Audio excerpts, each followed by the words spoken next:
మహోన్నతుడు, మహాగణుడు, మన రక్షకుడైన యేసుక్రీస్తు నామమున అందరికీ వందనాలండి. దేవునికి స్తోత్రాలు.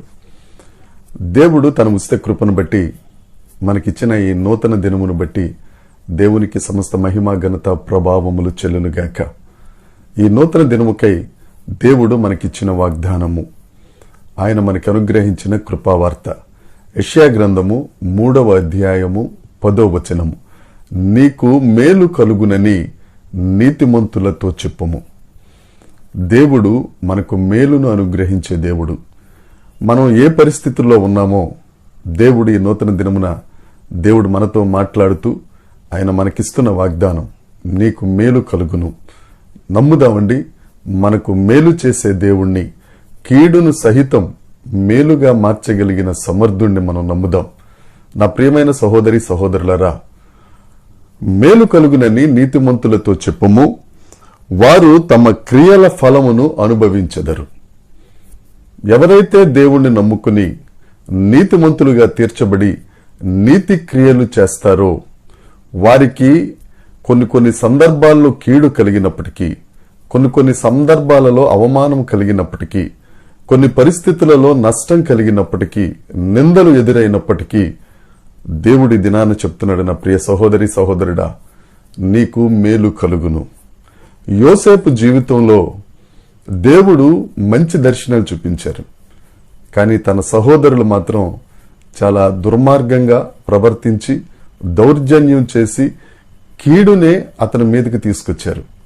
అయినా యోసేపు వారు చేసిన కీడును బట్టి ఎప్పుడు దేవుణ్ణి నిందించలేదు, తన సహోదరుల్ని నిందించలేదు.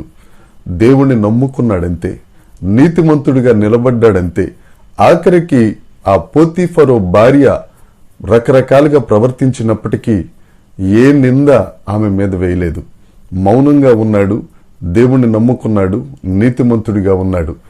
ఆయన క్రియల ఫలమే చెరసాల నుండి సింహాసనం దాకా నడిపించింది, బానిసను బాదుషాగా చేసింది. ఆ యోసేపు గారు అంటారు, ఆదికాండ గ్రంథము 48వ అధ్యాయము 16వ వచనం, సమస్తమైన కీడులలో నుండి నన్ను తప్పించిన దూత.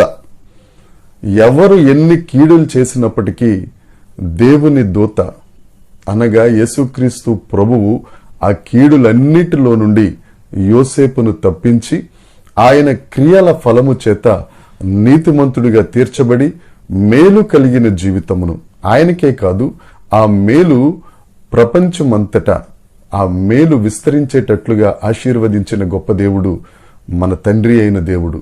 ఆ దేవుడు నిన్ను నన్ను దీవించటానికి, మీకు నాకు మేలు చేయటానికి ఈ దినాన సిద్ధంగా ఉన్నారు. నా ప్రియ సహోదరులారా, దేవుణ్ణి నమ్ముకుందాం, నీతి క్రియలు చేద్దాం. అదే పరిశుద్ధ గ్రంథంలో రోమాపత్రిక 2వ అధ్యాయము 6వ వచనం, ఆయన ప్రతి వానికి వాని క్రియల చొప్పున ప్రతిఫలమిచ్చును. మనం నీతి క్రియలు చేస్తే తప్పకుండా దేవుడు నీతి అనే ప్రతిఫలం ఇస్తారు, మేలు కలుగునట్లుగా చేస్తారు. ఈ దినాన మన క్రియలు ఎలా ఉన్నాయి ఒక్కసారి పరిశీలించుకుందాం. దేవుడు నాకు మేలు చేయట్లేదు, దేవుడు నన్ను ఆశీర్వదించట్లేదు, అలా వద్దండి. మన దేవుడు ఆశీర్వదించే దేవుడు, మన దేవుడు మనలను మేలుతో నింపే దేవుడు. మనం నీతి క్రియలు చేద్దాం, గొప్ప క్రియలు చేద్దాం, దేవుని నామాన్ని మహిమపరుద్దాం, యేసయ్యనే నమ్ముకుందాం. దేవుడు మనందరికీ మేలు కలుగ చేయునుగాక. దేవుడు ఈ వాక్యమును దీవించునుగాక. ఈ వాగ్దానం స్వతంత్రించుకునే కృప అనుగ్రహించి ఆయన బిడ్డలుగా మేలుతో సంతృప్తి చెందిన వారిగా మనము ఈ లోకంలో జ్యోతుల వలె వెలుగుదుముగాక. దేవుడి మాటలు దీవించునుగాక. Amen, amen, amen.